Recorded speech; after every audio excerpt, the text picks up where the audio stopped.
namanya asam urat itu tinggi, asam urat tinggi, terus di apa namanya,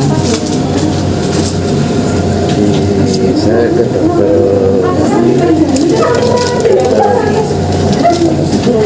urologi ya, terus di apa namanya, di PCNL itu disekitar disedot pakai di sini sama di Sarjito, terus karena ada batunya, nah batunya itu banyak batu ginjal. Nah setelah 2 kali di PCNL disedot, batunya dikeluarkan,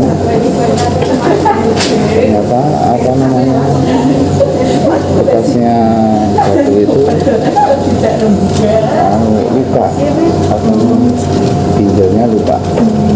Nah, karena ginjalnya luka itu terus apa namanya, fungsinya menurun,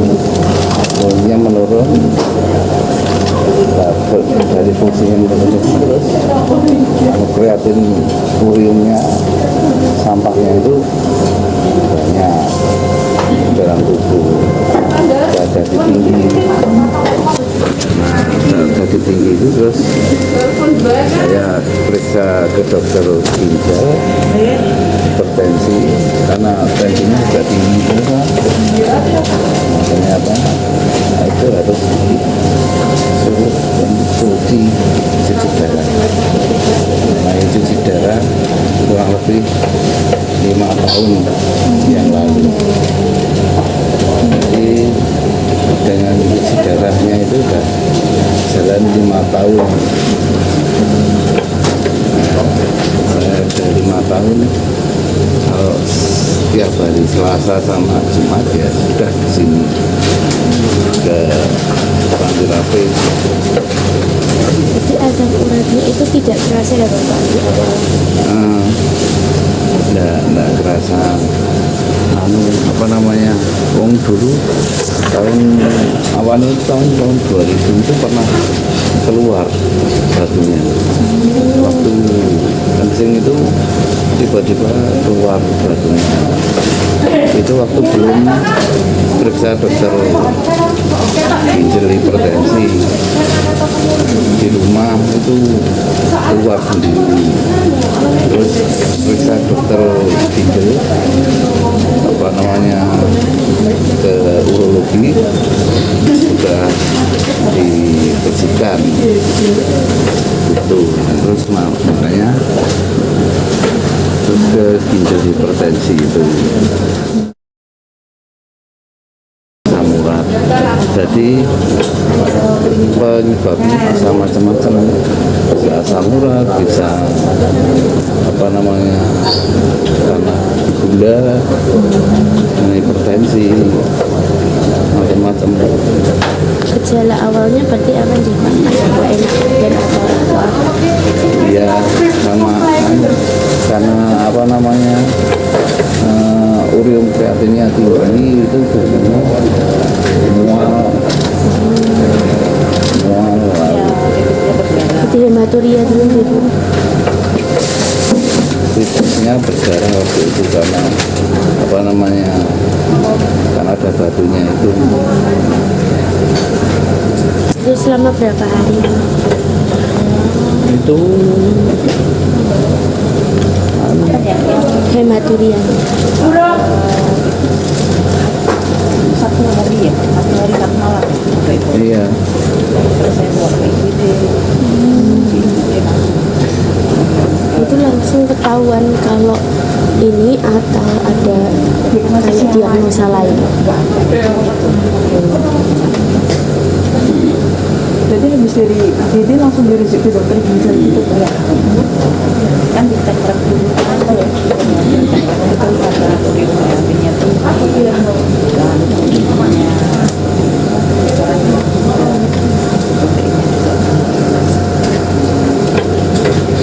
Berapa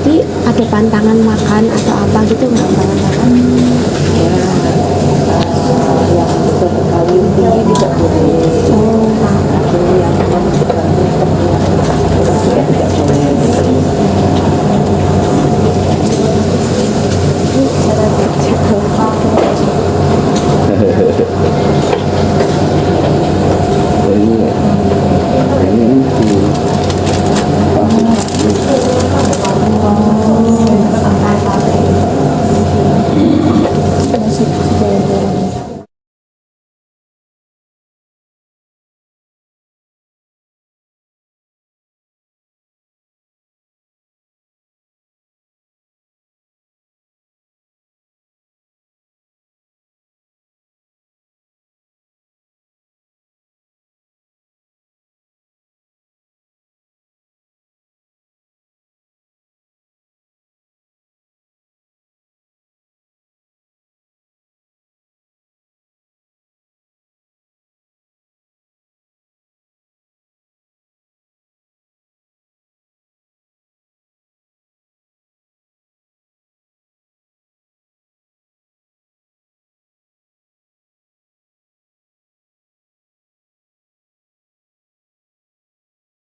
Masih